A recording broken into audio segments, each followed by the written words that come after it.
আজকেও আসতে চাইছিলাম না, খুব আনন্দ করতে চাইছিলাম। না আজকে আসলে ওরা আমি পে করব জানি এজন্য আসছি। আচ্ছা ট্রায়াল ব্যালেন্সটা আমরা একটু বোঝার চেষ্টা করি। ট্রায়াল ব্যালেন্স হচ্ছে আমার যে লেজার ব্যালেন্স গুলো আছে সেই ব্যালেন্স গুলোর সামারিটা আমরা ট্রায়াল ব্যালেন্সে এসে দেখাবো। ধরেন লেজারের সামারি, লেজারের সামারি আমরা যে লেজারটাকে ধরেন ভিন্ন ভিন্ন হচ্ছে নাম দিয়ে যে আমরা লেজার ক্রিয়েট করছি। ধরেন একটা হচ্ছে cash, accounts receivable, inventory, equipment, accounts payable, owner's equity, sales revenue, মানে আমরা যতগুলো হচ্ছে চার্ট অফ অ্যাকাউন্ট অর্থাৎ লেজার অ্যাকাউন্ট ক্রিয়েট করছি যতগুলো, সবগুলো লেজারের ব্যালেন্স গুলো আমরা এখন একটা শীটের মধ্যে নিয়ে আসবো, সেটা নাম হচ্ছে ট্রায়াল ব্যালেন্স। এখন এখানে যখন আনবো প্রথমে হচ্ছে আমাদের একটা মানে থাকবে, মানে কলাম থাকবে যেটার নাম থাকবে হচ্ছে অ্যাকাউন্ট নেম। অ্যাকাউন্ট নেম বলতে আমরা যখন ক্যাশ দিচ্ছি সেটা একটা নেম, আমরা যখন অ্যাকাউন্টস রিসিভেবল দিচ্ছি সেটা একটা নেম, যখন আমরা ইনভেন্টরি দিয়েছি সেটা একটা নেম। এরপর আমরা লিখবো ডেবিট এবং ক্রেডিট।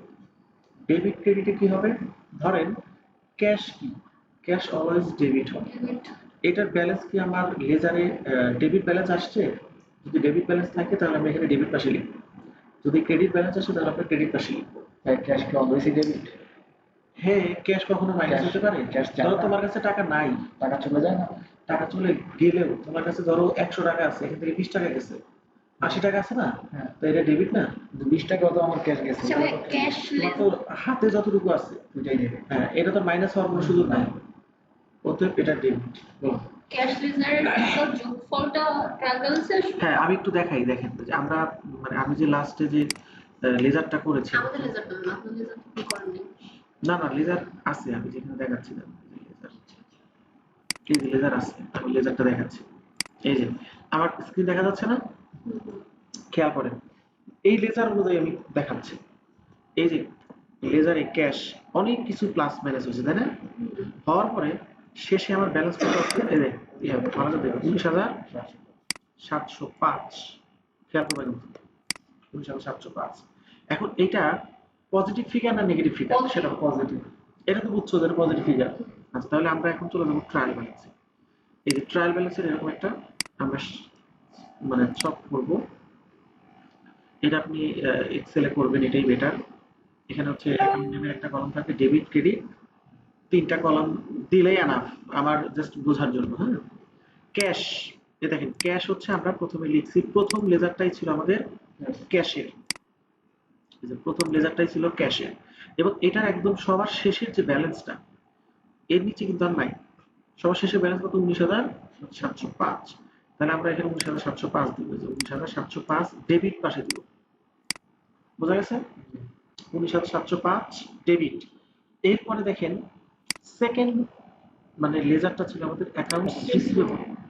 এই অ্যাকাউন্টস রিসিভেবলটা এটা আমাদের নরমালি, এটা আমাদের অ্যাসেট, এটা নরমালি ডেবিট। এখন আমি যে লেজারটা এখানে ক্রিয়েট করেছি এই লেজারে মানে এটা অনুযায়ী, তাহলে এই অনুযায়ী যদি আমি যেভাবে করব, আপনারা আপনারা যে লেজারটা করছেন সেই লেজার অনুযায়ী ট্রায়াল ব্যালেন্স করে আমাকে দেখাবেন, ঠিক আছে? এখানে করে যাবেন, আজকে এখানে করে যাবেন, এই লেজার ট্রায়াল ব্যালেন্স করতে সর্বোচ্চ 10 মিনিট লাগবে। আগে বোঝেন অ্যাকাউন্ট রিসিভেবল আমাদের কি হয়, ডেবিট হয়। এখানে দেখেন আমার এই লেজার অনুযায়ী কত আসছে 6,900, এটা কি মানে পজিটিভ ফিগার না নেগেটিভ ফিগার? পজিটিভ। তাহলে আমরা ট্রায়াল ব্যালেন্সে যাব, এই হচ্ছে আমার ট্রায়াল ব্যালেন্স, আমি এখানে লিখব অ্যাকাউন্টস রিসিভেবল, অ্যামাউন্ট দিব 6,900 ডেবিট পাশে, বুঝা গেছে? এরপরে আসেন হচ্ছে আমরা চলে যাব accounts payable. Accounts payable normally কি হয়, ক্রেডিট, ক্রেডিট। আচ্ছা তাহলে তুমি একটা জিনিস খেয়াল করবা যে আমি যে লেজারটা এখানে করেছি সেটা হোক মানে ক্রেডিট হোক ডেবিট, যদি এখানে পজিটিভ ফিগার আসে আমার এই লাইবিলিটি হোক মানে অ্যাকাউন্টস পেয়েবল হচ্ছে ক্রেডিট হয় নরমালি, এটা যদি পজিটিভ ফিগার আসে তাহলে আমি এটা ক্রেডিট পাশেই লিখব, যদি এটা নেগেটিভ ফিগার আসতো তাহলে আমি ডেবিট পাশে লিখতাম, বোঝা গেছে? আবার বলি, আমার অ্যাকাউন্টস পেয়েবল নরমালি হয় হচ্ছে ক্রেডিট। ক্রেডিট। আমার এই এন্ডিং ব্যালেন্স যদি নেগেটিভ ফিগার আসে তাহলে আমি ডেবিট পাশে লিখবো ট্রায়াল ব্যালেন্সের, আর যদি পজিটিভ ফিগার আসে তাহলে আমি ক্রেডিট পাশে ক্রেডিট লিখবো। পাশে লিখবো। মানে নরমালি তুমি দেখবা যে নেগেটিভ ফিগার সাধারণত আসে না, পজিটিভ ফিগারই আসবে। সেই ক্ষেত্রে মেইন অ্যাকাউন্টটা কি আসলে, এটা কি ডেবিট না ক্রেডিট? এটা ডেবিট হলে ডেবিট পাশে হবে, ক্রেডিট হলে ক্রেডিট পাশে হবে, নাম কিন্তু এটাই হবে অ্যাকাউন্টস পেয়েবল। বুঝতে পারছি। ঠিক আছে। এরপরে আসলে হচ্ছে আমরা ওনার্স ইকুইটি, এটা আমাদের কি হয়? ক্রেডিট। ওনার সিকিউরিটি না, হ্যাঁ ক্রেডিট হয়। ক্রেডিট। আচ্ছা, এখন এটা কেন ক্রেডিট সেটা বলো তো? কারণ এটা দায়িত্ব। নো নো, না, ইকুইটি হচ্ছে মূলধন। মূলধন কোম্পানির জন্য দেয় না? কোম্পানির জন্য হ্যাঁ। দায়, কিন্তু এখানে ডিরেক্টলি দায় বলা যাবে না, ওকে, মূলধন এটা ডিরেক্টলি লায়াবিলিটি বলা যাবে না। এখানে একটা কথা বলি, কোম্পানি মানে আমরা হচ্ছে যখন একটা ব্যালেন্স শিট তৈরি করি, ভালো করে খেয়াল করবো, ব্যালেন্স শিট তৈরি করলে মানে ব্যালেন্স মানে কি, দুই পক্ষ সমান করা, দুই পক্ষ সমানের একটা শিট তৈরি করি। আমরা যদি ব্যালেন্স শিটে যাই গেলে আরো ভালো বুঝবো। এক পক্ষে থাকবে অ্যাসেট, আর এক পক্ষে থাকবে ধরো ওনার্স ইকুইটি এন্ড লায়াবিলিটি। আচ্ছা, লায়াবিলিটি হচ্ছে থার্ড পার্টি কারো কাছ থেকে লোন নেওয়া। ধরুন আমি কোম্পানি, মানে আমি হচ্ছে কি একজন ব্যক্তি, আমার একটা কোম্পানি আছে, নাম হচ্ছে এলিট বুককিপিং, এটা হচ্ছে আমার কোম্পানি। আমি এই কোম্পানিটা পরিচালনা করার জন্য আমি 1,00,000 টাকা ইনভেস্ট করছি, তাহলে এটা মূলধন। তুমি যদি কোম্পানিকে একজন কৃত্রিম ব্যক্তি ধরো, কোম্পানি কিন্তু আমার টাকাও কিন্তু লায়াবিলিটিতেই থাকবে, কিন্তু আমি মালিক বলে, আমি হচ্ছে এই কোম্পানি পরিচালনা পর্ষদের প্রধান বলে আমার টাকা ডিরেক্টলি লায়াবিলিটি হিসাবে যাবে না, এটা যাবে ওনার্স ইকুইটি হিসাবে। হ্যাঁ, মূলধন হিসেবে। কারণ আপনি তো মালিক, আপনি তো ব্যবসা যা করলেন সেটা তো ইনভেস্ট হ্যাঁ, করতে হবে। বাট আমি যদি থার্ড পার্সন কারো কাছ থেকে নিই, ধরো তোমার কাছ থেকে নিলাম বা আমার কাছ থেকে নিলাম, বাট তোমরা কেউই আমার শেয়ার হোল্ডার না, সেটা বাইরের পার্টি, তাহলে এটা হবে লোন, মানে ডিরেক্ট লায়াবিলিটি। এবং এই আমার টাকা আর মানে ধরো তোমাদের কাছ থেকে নিছি, দুজনের টাকা যোগ করলে আমার টোটাল অ্যাসেটের সমান হবে। আমার অ্যাসেট আবার কয়েক ধরনের হতে পারে, কিছু অ্যাসেট আছে দৃশ্যমান, কিছু অ্যাসেট আছে অদৃশ্যমান, কারেন্ট অ্যাসেট আছে, ফিক্সড অ্যাসেট আছে। ঠিক আছে, ফিক্সড অ্যাসেট।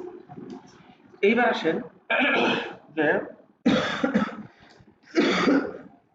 ফিক্সড অ্যাসেট দৃশ্যমান কোনগুলা, এই যে বিল্ডিং, এই যে furniture, chair, table, laptop, desktop, এগুলো সবই হচ্ছে ফিক্সড অ্যাসেট দৃশ্যমান।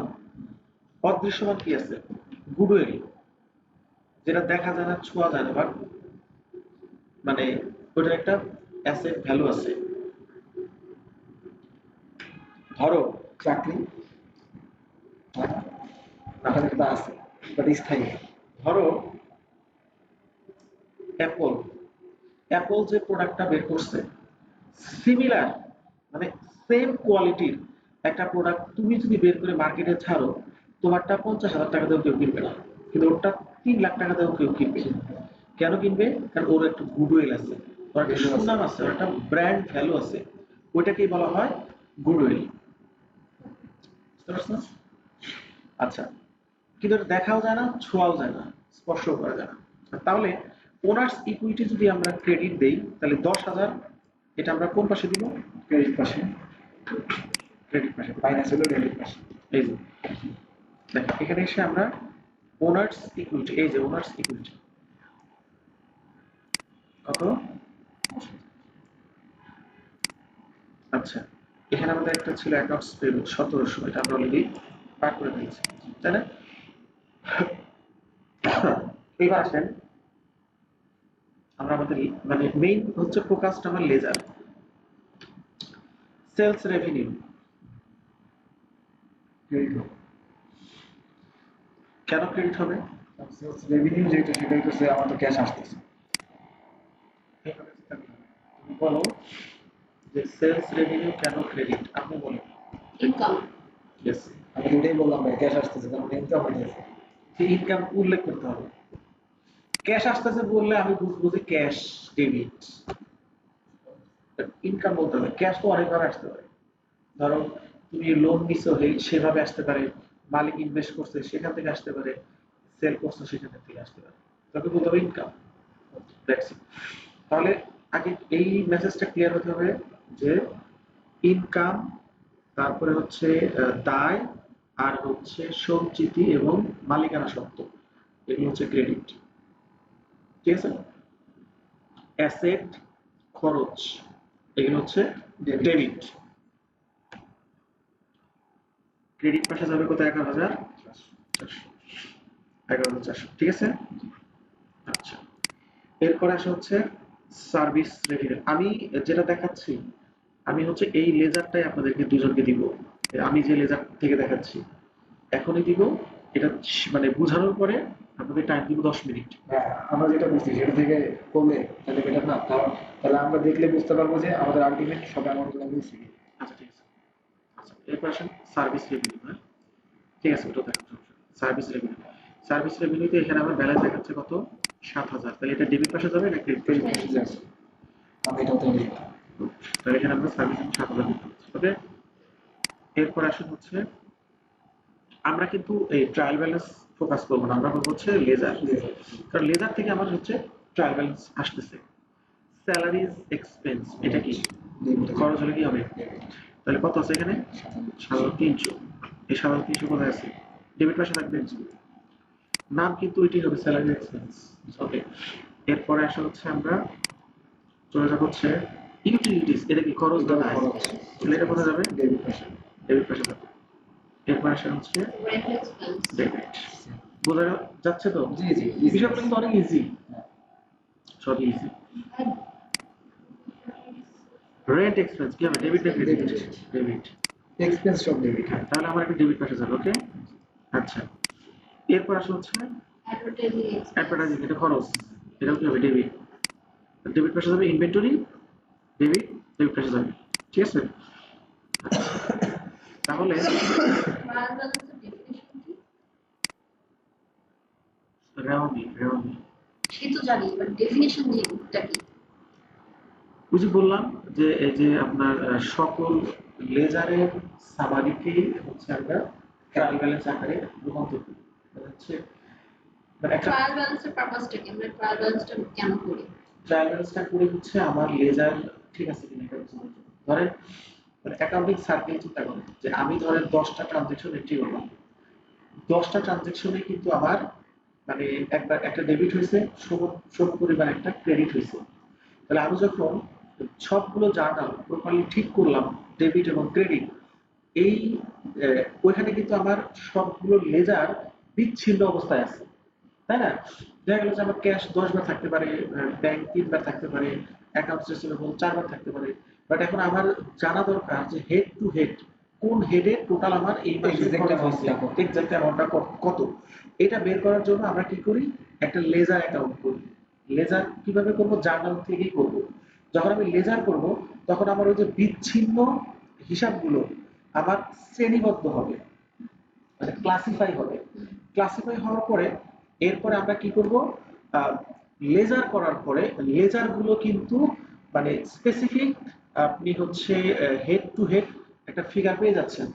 এখন আমার সমস্ত জার্নাল থেকে মানে লেজারের অ্যামাউন্ট গুলো ঠিকঠাক আসছে কিনা এটা ভেরিফাই করার জন্য লেজার রেওয়ামিল করব, মানে ট্রায়াল ব্যালেন্স করব। ট্রায়াল ব্যালেন্স করার উদ্দেশ্য হচ্ছে যে আমি ঠিক মতো জার্নালের সমস্ত এন্ট্রিগুলো কোথায় আনছি? লেজারে আনছি। লেজারে আনার পরে এরপর লেজারের ব্যালেন্সগুলো দিয়ে যখন আমি ট্রায়াল ব্যালেন্সে দিব, দুইটা পক্ষ সমান হইতে হবে।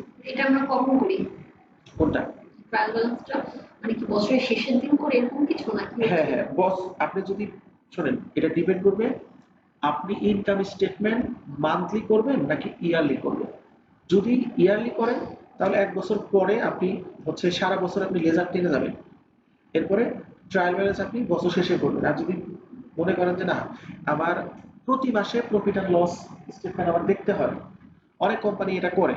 সেই ক্ষেত্রে আমি প্রতি মাসের ট্রানজেকশন থেকে লেজার করব এবং লেজার থেকে আমি প্রপারলি ট্রায়াল ব্যালেন্সে এনে দেখবো যে আমার সবকিছু মানে ট্রানজেকশন ওয়াইজ ঠিক আছে কিনা। এখানে আরেকটা কথা আছে, আমার মেইন আলটিমেট গোল হচ্ছে ফাইন্যান্সিয়াল স্টেটমেন্ট মানে প্রফিট অ্যান্ড লস এবং ব্যালেন্স শিট।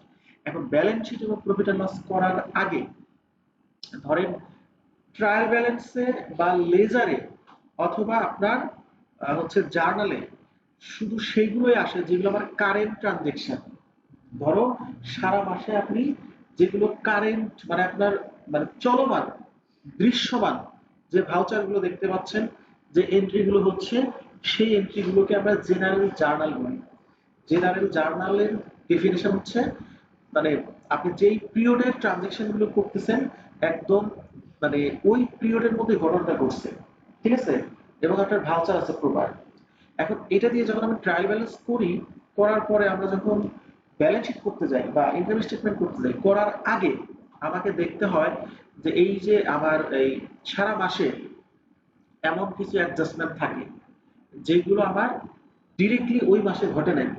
যেমন আপনি বিল্ডিং অবচয় ধরবেন, আপনি হচ্ছে যে ল্যান্ডের অবচয় সরি এই ফার্নিচারের অবচয় ধরবেন, এই ঘটনা তো আপনি আগে ঘটাইছেন, কিন্তু ওই মাসে তো আপনার বিল্ডিং এর কোনো কিছু কেনানো নাই, কোনো কিছু বিক্রিও করেন নাই, কিন্তু এটার তো একটা অবচয় আছে। এটা কিন্তু ডিরেক্টলি কোনো ট্রানজেকশন হয় নাই, কিন্তু আপনাকে অ্যাডজাস্টমেন্টে আনতে হবে।